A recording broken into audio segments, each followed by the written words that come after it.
जम्मू कश्मीर में आतंकियों के खिलाफ लगातार जारी रही कार्रवाई से जहां एक तरफ पूरे टेरिटरी में शांति स्थापित हो रहा है, वहीं पीडीपी के चीफ महबूबा मुफ्ती इस बात पर खपा है। महबूबा मुफ्ती को सैन्य जवानों, स्थानीय लोगों, नेताओं के हत्यारे आतंकियों के खिलाफ जारी की गई कार्रवाई रास नहीं आ रही है। दरअसल महबूबा मुफ्ती ने ट्वीट करके बहुत कुछ लिखा है और उसका निष्कर्ष किस तरीके से आया है आप इस वीडियो पर देख सकते हैं। तो फिर चलिए शुरू करते हैं। मुफ्ती साहिबा का ये एक बहुत ही बड़ा अभियोग है। अभियोग क्या है कि जो भारतीय सैन्य है और जो जम्मू कश्मीर की पुलिस है वो पीडीपी के युवा नेताओं को बैठक करने की अनुमति नहीं दे रहा है।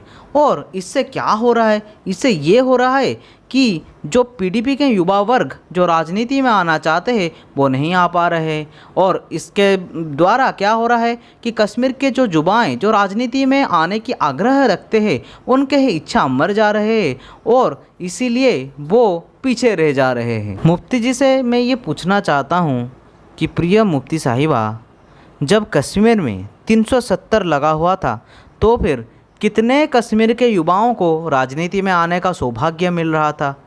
जब कश्मीर में 370 लगा हुआ था तो कितने कश्मीर की जो पंचायत है उनमें इलेक्शन हो रहा था? जब धारा 370 लगा हुआ था तो कश्मीर के कितने पौर इलाके में इलेक्शन हो रहा था और उनमें से कितने लोगों को वोट डालने की भी अधिकार था? आप क्या ये भूल गई है? देखिए अब क्या हुआ है। अब तो आपकी दुकानें बंद होने जा रही है और आपकी दुकान लगभग बंद ही हो चुका है। आप पर दया तो मोदी जी ने किया कि आप सबको बुलाकर वो अपने पास लाए और आपको ये बताया कि भाई कश्मीर में इलेक्शन होगा। इससे क्या हुआ? इससे ये हुआ कि आपकी जो बनी बुनाई चाल हो रहा था कि देखिए कश्मीर में इलेक्शन नहीं होगा, वो नहीं होगा, तो फिर ये तो एक में तो चला गया और दूसरे में क्या हुआ, आपको जीने का सहारा मिल गया। नहीं तो आप तो यही बोलती कि हमें तो कुछ करने की आज़ादी नहीं दे रहे हैं, हमें तो कुछ भी नहीं करने दे रहे हैं। हाँ, आपको जीने का सहारा मिल गया। अभी इसी मुद्दे को लेकर, अभी इसी इलेक्शन को लेकर ही आपकी परिवार अभी कुछ दिन और राजनीति करेगी।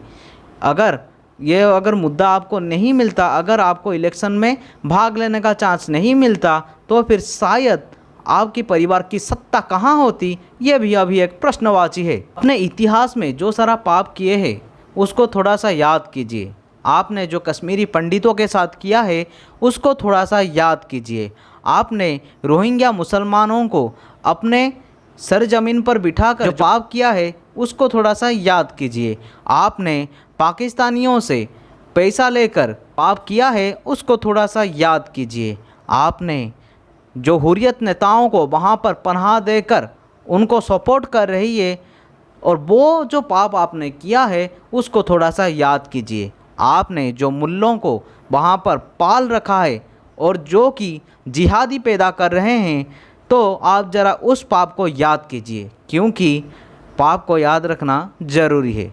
मतलब आपकी जो पाप की घड़े हैं वो आहिस्ते आहिस्ते पूर्ण होने वाले हैं और जब वो पूरा हो जाएगा तो फिर आपकी राजनीति का सत्ता पूरा ठप हो जाएगी और उसके बाद जो कश्मीरी के जो नवयुवक है उन्हें वहाँ पर राजनीति करने का सौभाग्य मिलेगा। क्योंकि इससे पहले कश्मीर की राजनीति सिर्फ तो दो ही परिवारों में सीमित था, एक था अब्दुल्ला परिवार और दूसरा रहा आपका मुफ्ती परिवार, और दूसरों को तो चांस ही नहीं मिल रहा था। अभी तो दूसरों को चांस मिल रहा है और आप यहाँ पर कह रहे हैं कि दूसरों को चांस को यहाँ पर बंद किया जा रहा है। देखिए भाई, हिपोक्रेसी की सीमा होती है, तो आप अपने सीमा पर रहिए और उसी के साथ शांति से इलेक्शन लड़िए। हर वक्त दंगा फैलाने वाली भाषणबाजी जो कर रहे हैं आप, उसे कृपया बंद कीजिए। मुफ्ती साहिबा का ये बयान है कि उनके पूज्य पिताश्री की जो मजार है उसके पास बहुत सारे उनके समर्थक जाना चाहते थे, लेकिन पुलिस ने वहाँ पर उन्हें रोक दिया।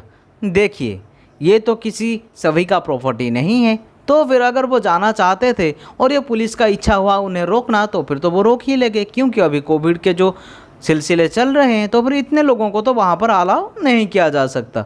लेकिन आपको तो यहाँ पर कुछ और ही सूझी हुई है और आप यहाँ पर अपना बयानबाजी दे रही है। देखिए, एक परिवार के साथ या फिर दो परिवारों में ही राजनीति नहीं किया जा सकता। आप थोड़ा सा कांग्रेस से, उसकी उदाहरण से तो आप थोड़ा सा जानिए कि किस तरीके से परिवारवादी राजनीति के लिए ही कांग्रेस पार्टी अपना सत्ता हराने जा रही है। तो कुछ तो सीखिए उनसे और उनकी भूल से आप शिक्षा लेकर भारत के साथ पूर्ण सहयोग कीजिए, क्योंकि आप अभी तक अपने आप को भारत की हिस्सा नहीं मानती। तो प्रॉब्लम आ रही है यहाँ पर। मतलब आप खाना भी खाएंगे भारत के, सब करेंगे भारत में, रहेंगे भारत में, यहाँ की जो टैक्स पेयर्स है उनका मनी का एंजॉय भी करेंगे आप भारत में, लेकिन जब गाली देने की बात आई तो उसी भारत को ही देंगे और अपने आप को अंदर से आप भारत की ही नहीं समझते। अगर आप अपने आप को अंदर से भारत की ही नहीं समझते तो कृपया आप जिस भी देश की अपने आप को समझते हैं आप उस देश में चले जाइए, और आपके जो साथी हैं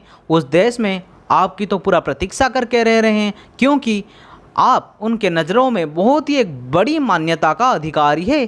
तो फिर आप अपने नज़रिया को और भी ऊपर उठाइए और उसी के साथ उनके नज़र के साथ नज़र मिला के उनके देश चले जाइए।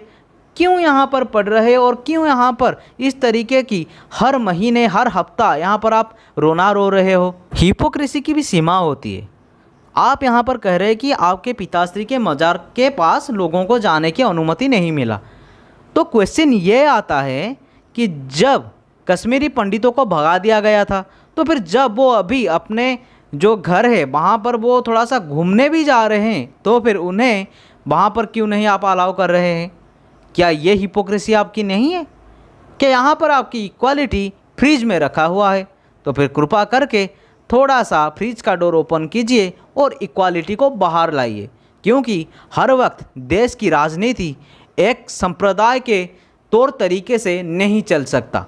और जो आप ये हर वक्त कश्मीर का विक्टिम कार्ड प्ले कर रही है ना, ये जो विक्टिम कार्ड है ये आप बहुत ही कम अभी प्ले कीजिए, क्योंकि देखिए जो पहले से ये बात हो रहा था कि कश्मीर को अगर 370 उड़ जाएगा तो फिर बाहर की जो राज्यों की लोग हैं वो जाकर कश्मीर पर अपना अधिकार कर लेंगे, कश्मीर की ज़मीन हड़प कर लेंगे। लेकिन रियलिटी तो बहुत अलग है। अभी इतने कोई लोग जाकर कश्मीर में अपना ज़मीन नहीं खरीद रहे। भाई लोगों को खुद की ज़मीन की जो समस्या है उसको निपटाने में ही अपना जीवन वो व्यर्थ कर दे रहे हैं, और वो कहाँ जाकर कश्मीर में ज़मीन खरीदेंगे? तो फिर अभी आप जो लोगों को उल्लू बना रहे थे, तो फिर लोग अभी आपकी सच्चाई जान रहे हैं।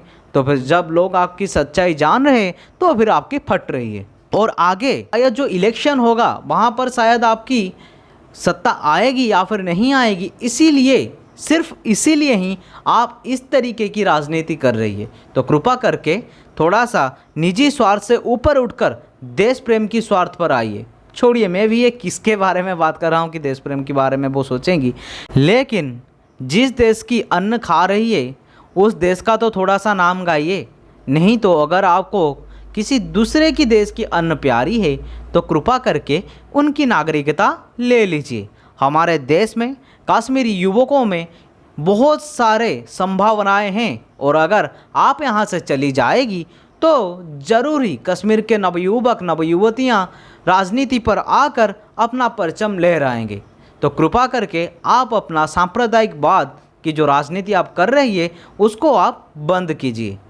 आपकी माइंडसेट ही यही है कि कश्मीरी युवकों के, कश्मीरी युवतियों के मन में हम ये भर दे कि जो आर्मी से वो आपके अगेंस्ट में है, लेकिन इंडियन आर्मी हर वक्त आपकी सहायता करता है। लेकिन अगर आप बैठक करके उसके अंदर पाकिस्तान की बात करेंगे, अगर आप बैठक करके किस तरीके से तालिबान कश्मीर के अंदर आएगा उसका अगर आप रास्ता करेंगे, तो फिर इस तरीके का बैठक वर्जनीय है, सर्वदा वर्जनीय है।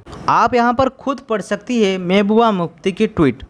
Daily encounters where militants are killed have become a source of celebration for government of India. But PTP doesn't believe in violence or dignity in death. We want to fight peacefully and politically. But discouraging political activities, government of India is pushing Kashmiris to the wall.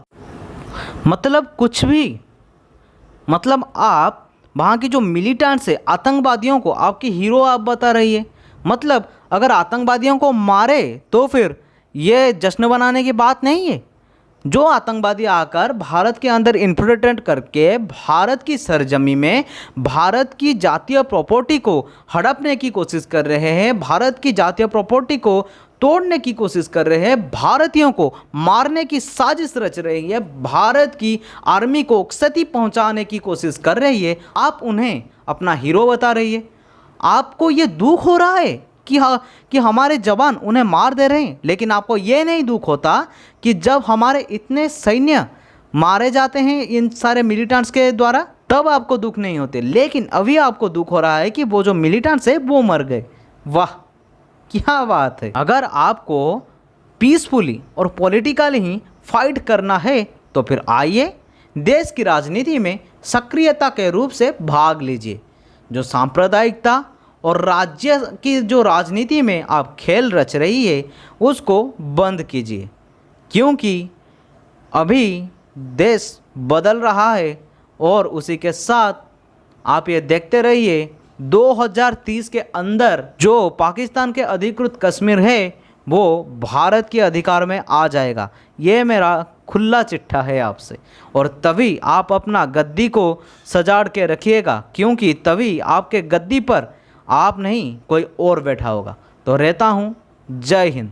तो मेरे देश प्रेमी भाई और बहनों, अगर ये video आपको पसंद आया तो फिर अपने दोस्तों के साथ शेयर कीजिए। शेयर सिर्फ इसलिए नहीं कीजिए कि मैं आपको बोल रहा हूँ, शेयर इसलिए कीजिए क्योंकि हर वो भारतीय नागरिकों को, हर वो भारतीय युवाओं को ये मालूम होना चाहिए कि इन नेताओं की जो माइंडसेट है वो किस तरीके की माइंडसेट है। वो डेवलपमेंट नहीं चाहते, वो चाहते हैं कि देश में किस तरीके से दहशतगर्द हर वक्त फैलता जाए। वो ये चाहते हैं कि देश में शांति ना आए। वो ये चाहते हैं कि आतंकवादी हमारा हीरो बने और हमारा जवान हमारा विलियन। तो फिर ये जो माइंडसेट है उसको चेंज करने के लिए आप सभी को हमारे साथ आगे बढ़ना होगा। एक कदम अगर आप बढ़ाएंगे तो फिर एक कदम हम बढ़ाएंगे, लेकिन कदम बाहर निकालना ज़रूरी है और एक कदम आपकी ओर से बाहर निकलना चाहिए। तो रहता हूँ, जय हिंद, वंदे मातरम।